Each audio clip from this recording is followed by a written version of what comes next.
నేను ఛాలెంజ్ చేస్తున్నా, మీరే సాక్ష్యం, మీడియా సాక్షిగా, రాష్ట్ర ప్రజల్ని కూడా అడుగుతున్నా, అసెంబ్లీ సాక్షిగా ఒక ముఖ్యమంత్రి ఇంత పచ్చి అబద్ధాలాడే ముఖ్యమంత్రిని నా జీవితంలో వినలేదు, చూడలేదు. ఎక్కడన్నా బీఆర్ఎస్ పార్టీ అన్నట్టుంటే ఒక్క రుజువు చూపియండి. మేము ఉల్టా రుణమాఫీ ఎప్పుడు చేస్తావు ముఖ్యమంత్రి, నువ్వు చేస్తే 15 ఆగస్టులోగా నువ్వు రుణమాఫీ చేస్తే నేను రాజీనామా చేస్తాను సవాల్ చేసిన. నేను రుణమాఫీ చెయ్యమని నీ మెడలు వచ్చే ప్రయత్నం చేసిన. రుణమాఫీ చేస్తావా చేయవా నీ సంగతి ఏందో బండ్ల గుద్ది అసెంబ్లీలో నిన్ను ప్రశ్నించిన. ముఖ్యమంత్రి ఎంత సిగ్గు లేకుండా మాట్లాడతారంటే, బీఆర్ఎస్ వాళ్ళు రుణమాఫీ చేయొద్దంటున్నారు, బీఆర్ఎస్ వాళ్ళు ఫీజు రియంబర్స్మెంట్ కట్టొద్దంటున్నారు, బీఆర్ఎస్ వాళ్ళు త్రిబుల్ ఆర్ రోడ్ వద్దంటున్నారు, ఆరోగ్యశ్రీ పైసలు ఇవ్వద్దంటున్నారు. ఇదే ఆ మాట్లాడేది. అసలు ఇది ఎట్లుందంటే చోరు ఉల్టా కోత్వాలకు డాంటే అన్నట్టున్నది. ఇయ్యండి నువ్వు, ఎగబెట్టింది నువ్వు, మోసం చేసింది నువ్వు. ఈ మహాప్రభు ఇంకెప్పుడు ఇస్తావని రోజు నీ వెంట పడుతున్నాం కాదే. మేము ఇయ్యొద్దన్నాము, ఈ అభివృద్ధి మేము వద్దంటున్నామని ముఖ్యమంత్రి మాట్లాడితే అర్థం పద్ధం ఉండాలన్నా వద్దా? ఏమన్నా ఏం మాట్లాడుతున్నావు నువ్వు? ఒక్క ఆధారం అని ఉందా నువ్వు చెప్పేదానికి? అంటే ఆయన అన్ని కూడా చావు తెలివితేటలు, ఆయన భాషలో చెప్పాలంటే చావు తెలివితేటలు ప్రదర్శిస్తుండు. ఆరిపోయే దీపానికి వెలుతురు ఎక్కువ అన్నట్టు నీ పార్టీ ఎట్లా కథమైపోతుంది. నీ గ్రాఫ్ నీ ఏడాది పాలనలో పూర్తిగా పడిపోయింది.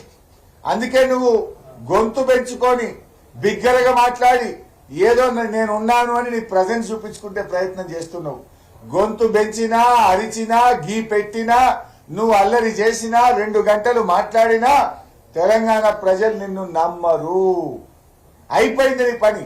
నీ చేతలతో చేయాలి తప్ప నువ్వు నీ మాటల గారడితోనో గొంతు చించుకుంటేనో ప్రజలు నిన్ను నమ్మరు. ఏంది నువ్వు చెప్పింది? అలా 2 లక్షల రుణమాఫీ మీద క్లారిటీ ఇయ్యలే, రైతు భరోసా మీద క్లారిటీ ఇయ్యలే, పంటల బీమా చేతులెత్తి పడేసింది అలా తుమ్మల నాగేశ్వరరావు. వానకాలంకు పంటల బీమా అన్నాడు, యాసంగికి వాయిదా వేసిండు. యాసంగికి పంటల బీమా అన్నాడు, ఇప్పుడు మళ్ళీ వచ్చే సంవత్సరం చూస్తా అంటుడు. ఇగో ఇది కాంగ్రెస్ తీరు. దొంగలకు సద్దులు కడుతున్నారు మీరు. ఇవాళ ముఖ్యమంత్రి గారు టనల్ విషయంలో కూడా మాట్లాడండి. ఎస్ఎల్బిసి టనల్ అట 10 కిలోమీటర్లు ఉండే బీఆర్ఎస్ లో 1 కిలోమీటర్ తవ్వలేదు అంటుండు. అసెంబ్లీలో మాట్లాడండి. I'm challenging the chief minister as irrigation minister గారు పనిచేసిన కనుక బీఆర్ఎస్ ప్రభుత్వ హయాంలో మేము దాదాపు 11 కిలోమీటర్లకు పైగా బీఆర్ఎస్ హయాంలో మేము తవ్వాం టనల్.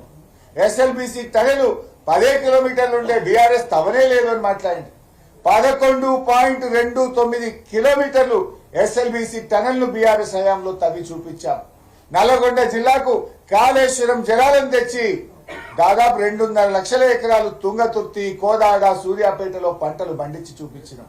నిన్నగాక మొన్న నువ్వు నల్లగొండ పోయి ఇనాగ్రేషన్ చేసిన ఉదయ సముద్రంలో నీళ్లు పోయించింది బీఆర్ఎస్ పార్టీ.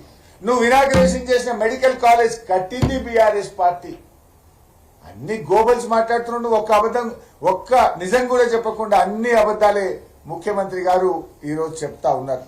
ముఖ్యమంత్రి అంటుండు నల్గొండకు పోదామా, ఆలేరుకు పోదామా, భువనగిరికి పోదామా అంటుండు. పోదాం. ఈ మూసి బాధలకు కారణం కాంగ్రెసా కాదా, తెలుగుదేశమా కాదా పోయి అడుగుదాంపా.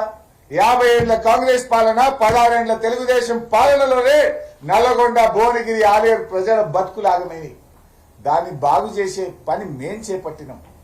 4-5 వేల కోట్లు ఖర్చు పెట్టి కేసీఆర్ నాయకత్వంలో మూసీలోకి మురికి నీరు పోకుండా ఎస్టీపీలు పెట్టింది బీఆర్ఎస్. కాళేశ్వరం నీళ్లు తెచ్చి మూసీలో గోదావరి జలాలు ప్రవహింపజేయడానికి ప్రణాళికలు చేసింది బీఆర్ఎస్. పోదాంపా ముఖ్యమంత్రి గారు, లగచెర్ల పోయి అడుగుదాంపా. నీ కాన్స్టిట్యున్సీకే పోయి లగచెర్ల రైతులతో మాట్లాడదాం. వస్తానో కదా గవర్నమెంట్ లేకుండా? ఎస్, మేము కూడా వస్తాం. లగచెర్ల పోదాం. మూసీలో బాధితులు ఉన్నారు కదా, మూసీ ఎక్కడైతే నది ప్రారంభమవుతుందో అక్కడి నుంచి నల్గొండ దాకా నడుద్దాంపా. ఎప్పుడు పోదామో డేట్ పెట్టు, వస్తాం. మేము కూడా వస్తాం. ఎన్ని రోజులు నడుస్తామో నడుద్దాం. ఏదో అసెంబ్లీలో మైక్ ఉందని మాట్లాడు కాదు కదా. నీ తీరెట్లున్నదంటే కేవలం దబాయింపులతో నువ్వు ఇవాళ మా మీద ఇవాళ జులుం చేసే ప్రయత్నం చేసినావు. స్పీకర్ గారు కూడా అరే మా క్లారిఫికేషన్ మైక్ ఇవ్వమంటే కనీసం మైక్ కూడా ఇవ్వకుండా ఈరోజు సభను వాయిదా వేసుకొని వెళ్లిపోయిన పరిస్థితి చూశాం. అప్పుల గురించి మాట్లాడండి ముఖ్యమంత్రి గారు, మరి క్లారిఫికేషన్ మైక్ ఇవ్వాలి కదా. ఈ అప్పుల గురించి అయితే ఒక జోక్ అయిపోయింది బైసా. మీరు కూడా ఒక్కసారి పాత వీడియోలు తీసి ఈ మంత్రులందరూ ఎప్పుడెప్పుడు ఏమేమి మాట్లాడినో ఒక దగ్గరే చూపిస్తే కనీసం వాళ్ళకి సిగ్గన్న వస్తుంది.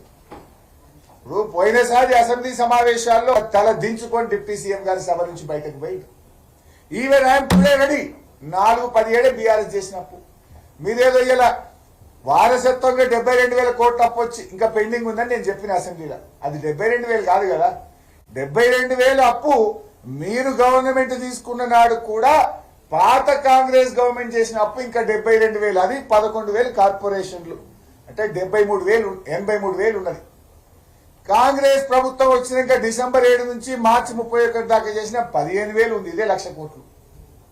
ఇవేమి కలపడంలా ఈ 72,000 ఇవాళ ఉన్నది. మీరు మళ్ళీ 10 ఏళ్ల తర్వాత కాంగ్రెస్ గవర్నమెంట్ వచ్చినాక కూడా 72,000 ఉంది. మధ్యలో 10 ఏళ్ల పాత కాంగ్రెస్ గవర్నమెంట్ వారసత్వంగా ఇచ్చిన అప్పుకు మిత్తిలకు 3 లక్షల కోట్లు కట్టినాం. మరి మేము 3 లక్షల కోట్ల అప్పు గత కాంగ్రెస్ ప్రభుత్వం వారసత్వంగా ఇచ్చిన అప్పు మేము కట్టుకుంటూనే అన్ని కార్యక్రమాలు చేసినాం. రైతు బంధు ఇచ్చినాం, రైతు బీమా ఇచ్చినాం, 2,000 పెన్షన్ ఇచ్చినాం, కళ్యాణ లక్ష్మి ఇచ్చినాం, కేసీఆర్ కిట్ ఇచ్చినాం, ప్రాజెక్టులు కట్టినాం, మంచినీళ్లు ఇచ్చినాం, సబ్ స్టేషన్లు కట్టినాం, 24 గంటల కరెంట్ ఇచ్చినాం.